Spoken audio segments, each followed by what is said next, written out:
Bonjour à tous, ravi de vous retrouver au Parlement européen à Bruxelles pour une nouvelle émission d'Europe Hebdo. Et dans cette émission, nous irons en Espagne, en Grèce, en Algérie, mais aussi en Slovaquie. Grand reportage, fraude fiscale, ces milliards qui plombent l'Europe et direction Bratislava. Vous allez découvrir comment la Slovaquie lutte contre l'évasion fiscale sur la TVA pour encourager les commerçants à éviter l'argent noir et les consommateurs à réclamer un ticket de caisse. Le gouvernement organise une loterie avec ces mêmes tickets. Mais avant un tout autre sujet, le dernier sommet européen devait poser le problème de l'immigration clandestine. La question est restée sans réponse, reportée à juin 2014. Pour mieux comprendre les enjeux, je vous propose d'aller à Melilla, une forteresse espagnole contre l'immigration. Melilla, c'est un peu une exception géographique. C'est une ville autonome espagnole qui se situe au Maghreb. Une ville entourée de clôtures qui se protège jour et nuit contre toute incursion. Reportage.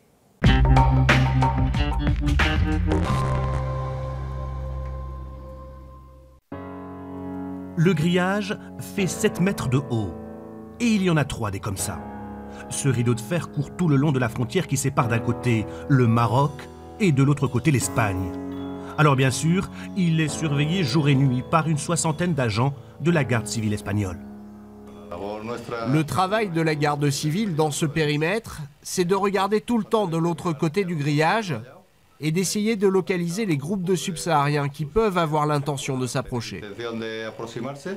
48 caméras repèrent tout mouvement suspect. Le centre de contrôle est en contact permanent avec les gardes civiles en patrouille. Entre le moment où se produit une alerte sur le grillage, que ce soit une alerte produite par un coup, une coupure que nous avons pu voir avec les caméras de vision nocturne ou les jumelles, et l'arrivée de la patrouille sur les lieux, il se passe 1 minute et demie à 2 minutes approximativement.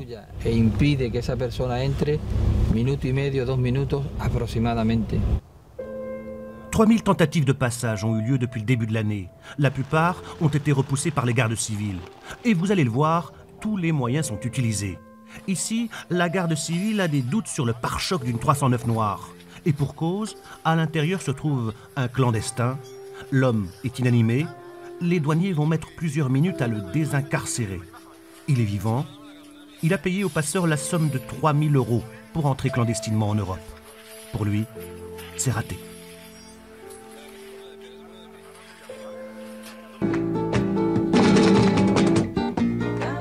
Alors nous avons été rejoints sur ce plateau par Malika Benarabatou. Bonjour, vous êtes eurodéputé des Verts, membre de la commission culture et éducation, membre de la délégation pour les relations avec le Maghreb.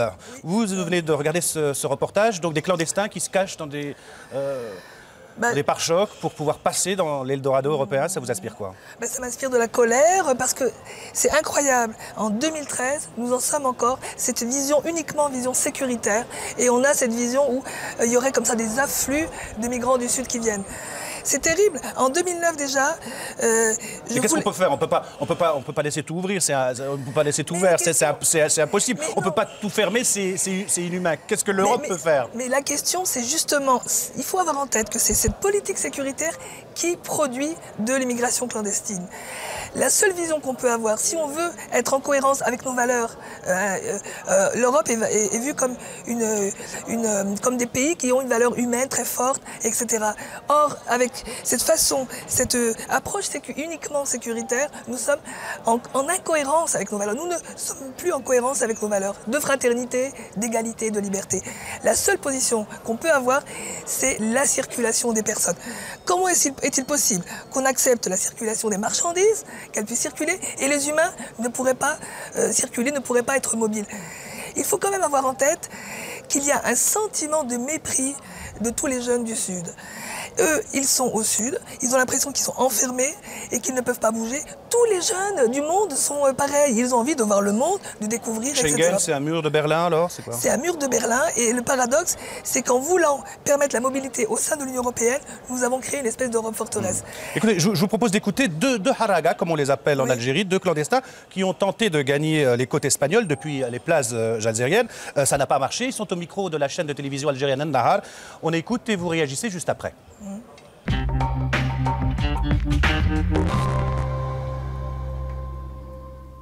اسبانيا مش سهله L'Espagne n'est pas une destination facile, c'est risqué. À 99%, c'est la mort.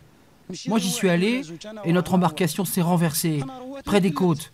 Toute la barque s'est retournée et on s'est mis à nager. On met tous 700 € chacun, 700, 700, 700. On envoie 2 des nôtres nous ramener avec cela à la barque et le moteur. On se trouve une plage discrète et on tente notre chance.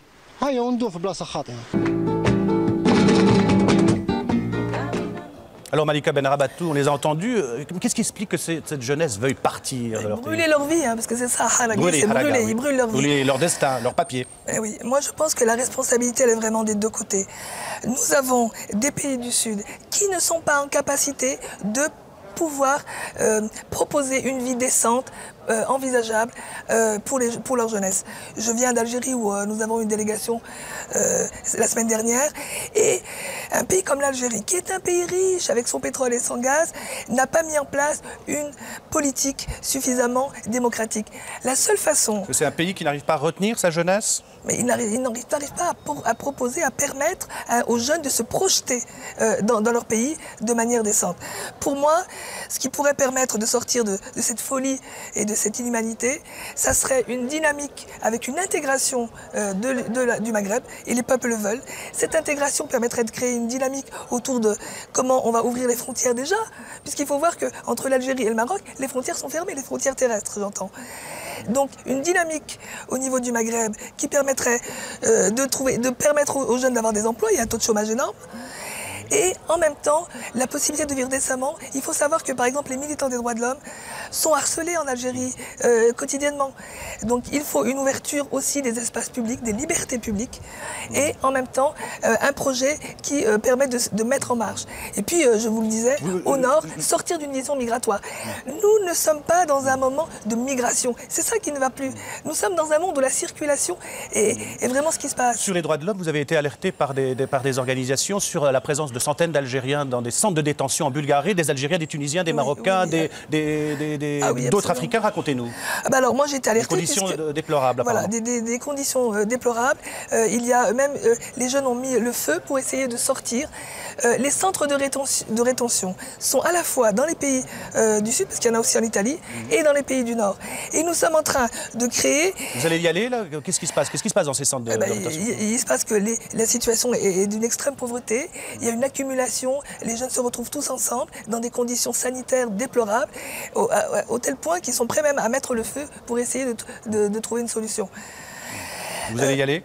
Oui, je pense y aller pour aller rencontrer ces jeunes, mais je pense que vraiment, je suis très déçue. Nous avons eu un conseil qui vient de se tenir, qui avait Les décisions sont portées à juin 2014. Voilà, on est toujours dans une approche avec des visions à court terme. Les élections dans quelques mois, alors on va essayer de gagner les élections. Ça ne peut pas marcher. Et puis je voudrais quand même dire que je suis très fâchée, en particulier en France, puisque je parle de la France. Nous sommes dans une situation où les politiques, les stratégies, l'idéologie de l'extrême droite est en train de gangréner toute la société. Il y a une xénophobie. On verra ça lors des élections européennes. Les xénophobes se lâchent. S'il y a montée d'extrême droite ou pas. J'espère que non. En tout cas, merci Malika Benarabatou d'avoir accepté notre invitation. Et maintenant, place au reportage, la fraude fiscale, la fraude à la TVA. Selon une étude commandée par la Commission européenne, le manque à gagner pour l'Europe sur les recettes de TVA s'élèverait à 192 milliards d'euros en raison de la fraude, des impayés ou des erreurs. Vous allez découvrir comment la Slovaquie lutte contre l'évasion fiscale. C'est un sujet de Jérémy Hartmann.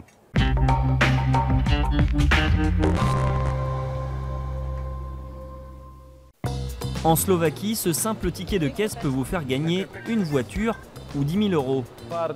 La première gagnante de cette loterie d'un nouveau genre habite dans un village de l'Est du pays. La télévision nationale en a même fait ses gros titres. Je ne voulais pas le croire, j'ai même pleuré de bonheur. La jeune famille achetait des produits alimentaires dans un petit magasin d'alimentation dans le quartier de Chadza. Pour 6 euros dépensés, ils en ont obtenu bien plus. Chaque fois que je vais au magasin, je mets de côté les tickets. Combien en avez-vous enregistré? Environ 160 tickets. Une loterie de tickets de caisse, en réalité, une loterie contre la fraude fiscale. L'idée est originale, elle a été imaginée par le ministère des Finances slovaque pour lutter contre le commerce au noir.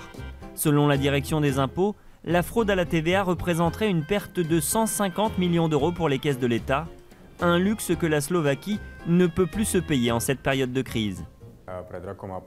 La perception des impôts, c'est un problème de longue date en Slovaquie. C'est d'ailleurs devenu la priorité de notre gouvernement. En 2013, nous avons déclaré la guerre aux fuites fiscales, notamment à celle de la TVA. Car à en croire le ministère des Finances, les commerces slovaques ont la fâcheuse tendance à ne pas donner de tickets de caisse à leurs clients, ou pire, produire de faux tickets. Le porte-parole du ministère souhaite nous en montrer un, même lui s'est laissé berner. Regardez, on voit bien la différence entre ces deux tickets. Sur celui de gauche, il n'y a pas le sigle MF du ministère des Finances. Ces initiales doivent être inscrites sur chaque ticket légal, avec le code fiscal de la caisse qui a enregistré l'achat. Ici, vous avez devant les yeux un ticket provisoire qui ne rentre pas dans la comptabilité du commerçant et donc il ne paye pas la TVA. Pour en finir avec cette pratique, l'idée du ministère est simple. Chaque ticket de caisse complet donne droit à une participation gratuite à cette nouvelle loterie, avec à la clé jusqu'à 10 000 € de gains et plusieurs voitures à gagner. Toute personne majeure peut participer, il suffit juste d'enregistrer ses tickets. Vous avez déjà joué à cette loterie? Non, pour le moment, je n'en ai pas eu l'occasion. Oui, j'en ai entendu parler, mais ça ne m'intéresse pas trop. Oui, j'ai déjà joué 2 fois. Ce sera la 3e. Les participants doivent inscrire leur ticket auprès de la Société nationale de loterie, la TIPOS. C'est elle qui a été chargée de concevoir le dispositif technique. La plupart des joueurs passent par le site internet mis à leur disposition. Il y a 4 éléments à saisir. Le DKP, c'est le numéro fiscal de caisse enregistreuse, la date, l'heure et le montant de l'achat. Ensuite, il faut rentrer un code de sécurité, on clique et c'est enregistré. Et pour les rares joueurs qui n'utilisent pas Internet, il est aussi possible de remplir sa grille de loterie dans l'un des 2500 guichets de la TIPOS. Là, on a joué 6 tickets aujourd'hui. En tout, depuis 2 semaines, on en est à 25. 2 mois après son lancement, un Slovaque sur 10 a déjà participé à cette loterie. Un bon début, mais pas encore de quoi changer le comportement des consommateurs, à en croire cette commerçante. Non, pour le moment, personne ne demande de ticket. Efficace ou pas, la participation dépasse en tout cas les espérances du ministère des Finances. Surtout, les Slovaques semblent apprécier le concept de ce nouveau jeu de hasard, et pas seulement parce qu'il est gratuit. Je suis persuadé que c'est un bon système. Les gens commencent à être conscients de ce qu'ils achètent. Ils vérifient les tickets, ils gèrent mieux leur compte. Ça peut avoir de l'importance. Les commerçants vont être obligés de nous donner des tickets. Ils ne pourront plus frauder. Avec ce jeu, le gouvernement slovaque souhaite éveiller les consciences, éduquer les citoyens à consommer honnêtement. En réalité, l'État ne touche aucune recette directe avec cette loterie, mais compte bien à terme récupérer la TVA des commerçants fraudeurs. Pour mieux les repérer, le ministère des Finances a ouvert une adresse mail où les consommateurs peuvent envoyer leurs réclamations et des renseignements précieux pour l'administration fiscale. Regardez, voilà un mail qui vient d'arriver à l'instant. Il manque le numéro fiscal sur ces tickets. Ils ont été scannés et envoyés par un certain Martin Oli, un citoyen lambda. Nous avons déjà reçu 2000 mails pour des problèmes de non-conformité. Nous avons contrôlé 700 commerces et nous avons trouvé des irrégularités dans la moitié des cas. Chaque citoyen se transforme le temps d'un achat en inspecteur des impôts. Et si pour l'instant les rentrées fiscales ne sont pas encore significatives, dans quelques mois, c'est peut-être bien l'État slovaque qui pourrait toucher le gros lot.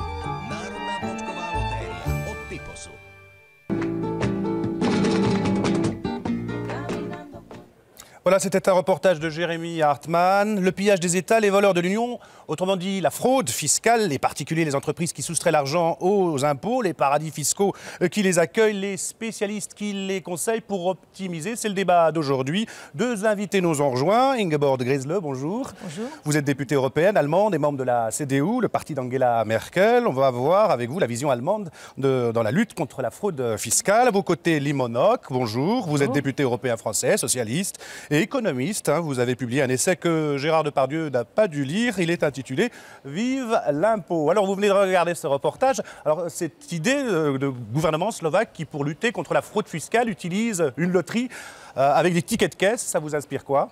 C'est intéressant parce que la TVA en France, c'est plus de 50% des recettes fiscales. Et quand vous allez boire un café au comptoir, il n'y a jamais de ticket. Et pourtant, vous payez plein pot, TVA compris. Donc, vous voyez ce que je veux dire, quoi. Un commentaire, Inga?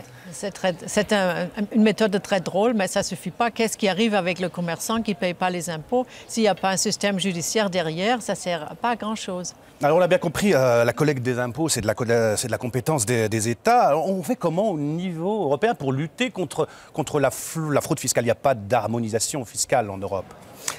Au Parlement européen, nous avons voté ensemble un rapport d'initiative qui est le rapport de la députée Kleva, qui est une véritable boîte à outils permettant de lutter contre l'évasion, l'évitement et la fraude fiscale en même temps, qui représente aujourd'hui en Europe quelque chose comme 1000 milliards d'euros. En France, la fraude et l'évasion fiscale, c'est 80 milliards d'euros.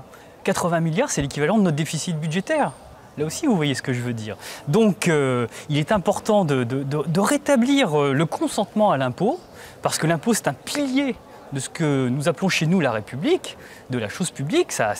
C'est consubstantiel au fait que l'on participe à la chose publique, que l'on puisse, pour participer à la chose publique, contribuer à la solidarité nationale selon ce qu'on appelle ses facultés contributives. Donc il faut rétablir ça. Et puis pour les fraudeurs, il y a toute une série de dispositions. Alors j'en citerai juste quelques-unes. Il faudrait améliorer l'échange d'informations entre les États. Et là-dessus, il y a une directive épargne qui a été adoptée au Parlement européen, également militant en faveur de l'échange automatique d'informations. Il faut une définition plus précise des paradis fiscaux, parce que la définition actuelle, c'est simplement de considérer que quand des États passent 12 accords d'échange d'informations avec d'autres États qui eux-mêmes peuvent parfois être des paradis fiscaux, ils ne sont plus sur la liste noire des paradis fiscaux. Or, ça reste des paradis fiscaux, donc il faut changer les critères de définition des paradis fiscaux. Et puis, la principale source d'évasion fiscale en Europe, c'est sans doute l'optimisation des sociétés qui jouent sur les différentiels d'impôt sur les sociétés. Et ici aussi au Parlement européen, nous avons voté un rapport qui est le rapport de Madame Thyssen, qui propose une assiette commune et consolidée de l'impôt sur les sociétés avec un schéma d'harmonisation des taux sur 5 ans. Donc tout ça est entre les mains du Conseil européen. Malheureusement, en Europe, aujourd'hui, les questions fiscales se décident à l'unanimité au Conseil. Nous avons la boîte à outils, on va rester dans ça dépend des États membres. On va rester dans les exemples. Sur la directive épargne, l'Autriche et le Luxembourg s'opposent à l'application et ça ne s'applique pas. Alors que si on avait un autre cadre institutionnel où la démocratie prévalait, c'est-à-dire les choix du Parlement pourraient être discutés au Conseil, eh bien, on aurait une véritable lutte contre l'évasion fiscale. On l'a dit que c'est un problème européen. Direction maintenant la Grèce avec Germain Andrieux. Vous allez voir, il est à la rencontre d'une commerçante et là-bas, on fait tout aussi pour pas payer d'impôts. On a même caché la caisse à facture. Regardez, vous réagissez juste après.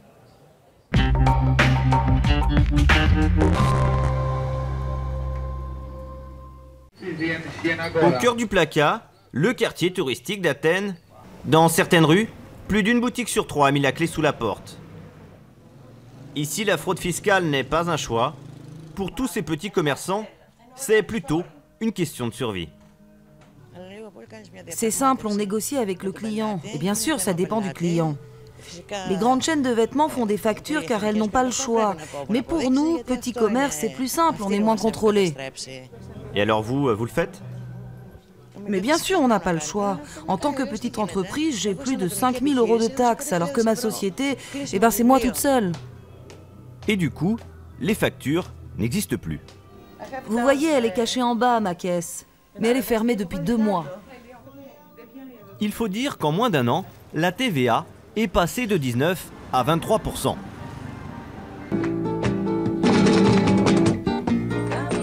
Voilà, la dame cache carrément sa caisse, ça se passe en Grèce. Alors comment on fait pour lutter contre l'économie parallèle, L'Europe ne peut pas renflouer les caisses de la Grèce d'un côté et pas demander à la Grèce de collecter ses impôts. Votre réaction? Absolument si on est paumé, si on a un système de trésorerie qui fonctionne dans des États membres, c'est eux qui payent pour les autres ou ça ne fonctionne pas. Ça peut pas être... Comment ça marche en Allemagne? Oui, en Allemagne, ça marche très bien parce que la trésorerie contrôle tout.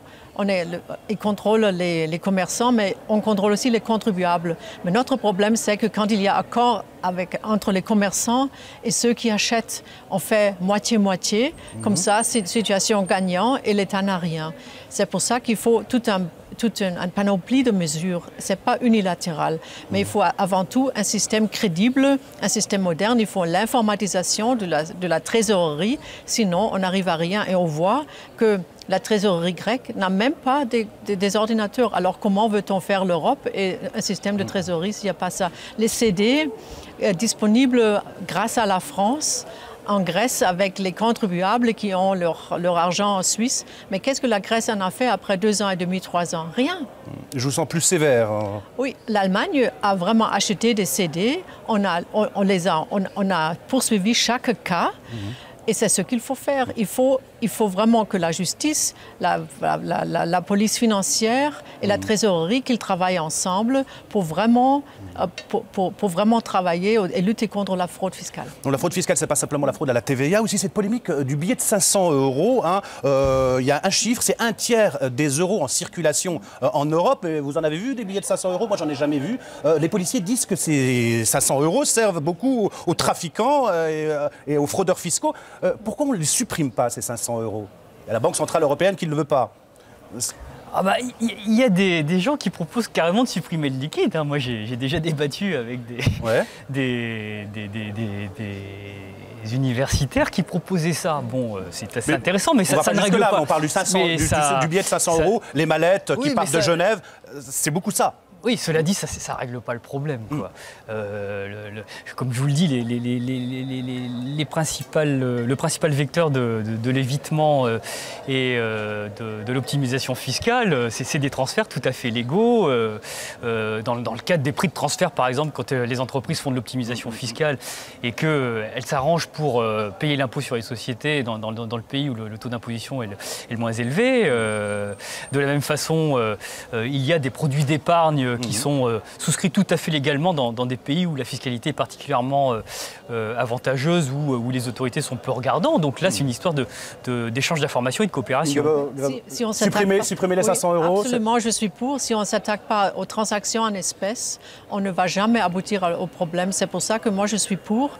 Et la directive sur le blanchiment d'argent, tout est là pour lutter contre les transactions en espèces. Il faut juste réduire les seuils.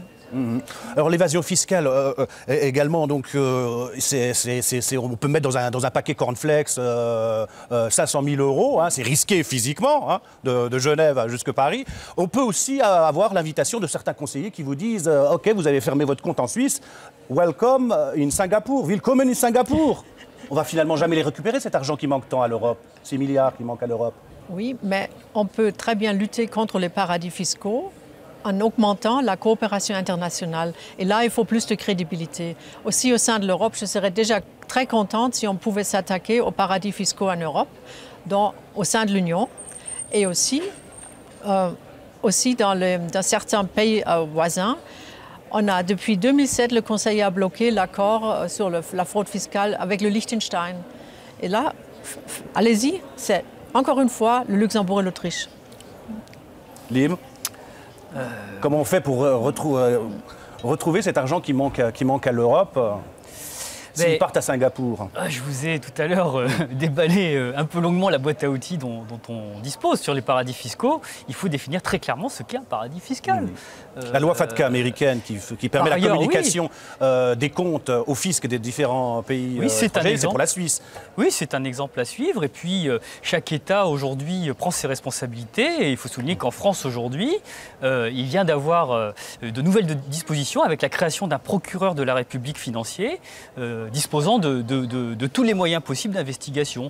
Donc les choses avancent pays par pays. Et puis, malheureusement, à l'échelle européenne, ça bloque au Conseil parce que l'unanimité fait qu'il y a toujours un pays qui dit non. Ingeborg, vous allez suivre le sujet de près? Absolument. C'est moi qui est le rapporteur depuis et que ça ne bouge pas. Je dois dire que si on voit que la vérité est très concrète sur la lutte contre la fraude fiscale. Si je vois le peu que nous on a fait, même depuis 2004, le Conseil a bloqué la directive sur le renforcement de la coopération administrative. S'il n'y a pas d'échange d'informations, s'il n'y a pas cet échange... Ce sera le mot de la fin, échange d'informations. Merci d'avoir accepté notre invitation. Danke, dass Sie gekommen sind. C'est la fin d'Europe Hebdo. La semaine prochaine, vous retrouvez Nora Hamadi. D'ici là, bonne suite des programmes sur les chaînes parlementaires.